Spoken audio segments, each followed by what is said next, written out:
Good afternoon, good afternoon. I'm Crimson Skies, and welcome back to Total Conflict Resistance. Having gotten a new laptop, we are starting a new campaign. Even though that Tundra one was basically done.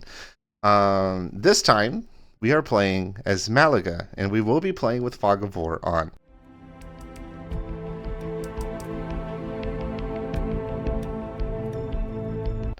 Starting off, I combined 3 of my battalions to handle the local rebellion.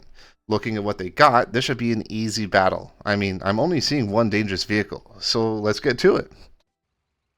Now, due to the Fog of War element, I needed to keep my units together, especially not necessarily knowing where the enemy would be coming from, but also the fact that I'm still not super familiar with all of the map layouts, so I played it slow and steady just to be safe. Spotting a truck down the road, I opened fire, getting a couple kills before realizing they were already pushed up near the tree line.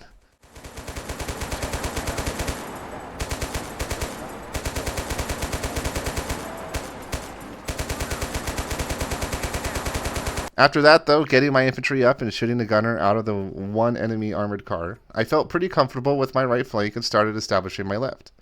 Once I felt we were in a really good position, I just kind of bounced from one vehicle to another to make sure that we were providing accurate fire, as to not waste too much of my starting ammunition. For the rest of this battle, it was effectively a turkey shoot, with the casualties ending with me losing only 6 people to the 78 rebels. So, a pretty good start, if I do say so myself.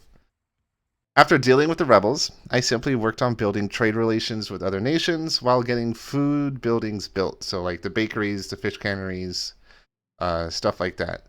The only other thing of note was that I modified some squads, specifically making them spec ops due to their extra armor. And so when I eventually unlock the armor pieces, I can just start pumping them out.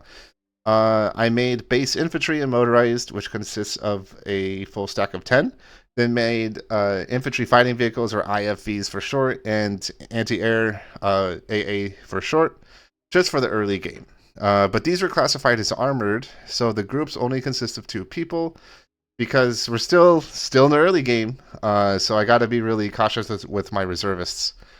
Beyond that, I also modified some police garrison squads, base infantry with 10, and then IFVs and AA for when I have the extra vehicles to actually supply. So right now, realistically, it's only the base infantry, but I don't want them to take up the transports or anything like that. Just ground units. Once I got a bakery, fish factory, and cannery, I felt ready to expand and justified against Golubici. After starting the war, I immediately got an armistice with his ally, Bakudan, before they could really do anything. After having gotten the armistice, I then attacked Razvet. And oh boy, did this start out pretty interesting. I ended up catching an entire squad just out in the open on a hill. And then once I got my other armored vehicles in positions and got my infantry in place, we were just putting them to work. Unfortunately, we did lose one Humvee, but the conflict went hugely in my favor, having lost 45 people to their 150. Once I occupied the industrial center, I couldn't help but notice the rebels. Not just in Golubici territory, but even one of my allies getting their settlement burned. Kind of seems like the AI struggles a bit when you set the rebels to max size. They might want to look into that, huh? After handling some construction projects and trying to improve relations, it was time to move against Zlobici, which is Golubici's food supply. Personally, this map was super fun. It was largely flat, but with tons of trees and rock for cover. So we were able to just slowly move from cover to cover while constantly sending hate downrange. In the end, this was quite possibly my best outcome so far. 12 losses to 132 from the enemy battalion. So I was very happy with this one, okay? Very happy with this one. After having worked on construction a bit, I moved my army up to Rakov, but noticed a concerning problem. Golubici has 2 rebel battalions just running around in their territory. Like what the hell? You know? So I moved my guys back to Razvet right as one of the rebels was moving right at that settlement. So it got kind of scary. Fortunately, they turned last second, and it kind of feels like I'm gonna have to deal with the rebels. But because at this point, I'm pretty sure I'm almost certain they're a bigger threat than what Golubici is. I'm fairly certain Golubici's defensive. I don't think they're gonna move They got rebels running around, and they got to deal with me invading them. So I got to deal with the rebels. I think the rebels are a higher priority.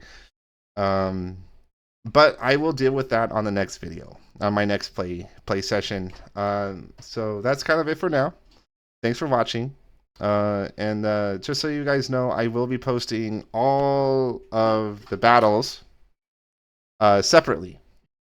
There is no narration explaining it, but if you're interested in at least watching the battles and the fights and to see how I handled it and maybe how I managed to prevent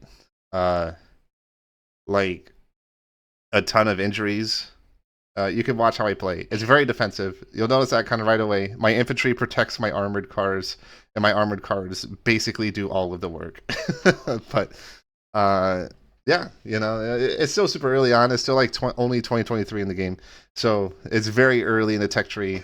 But I believe we had a pretty good start. Very, actually, kind of really good. I'm still deciding on whether or not I should like just occupy all of Golubichi or turn them into a puppet state. I'm not quite sure. I've messed with the puppet state a little bit, but not too much. So maybe this could be the game where I just puppet everybody, just to see what happens if I puppet everyone.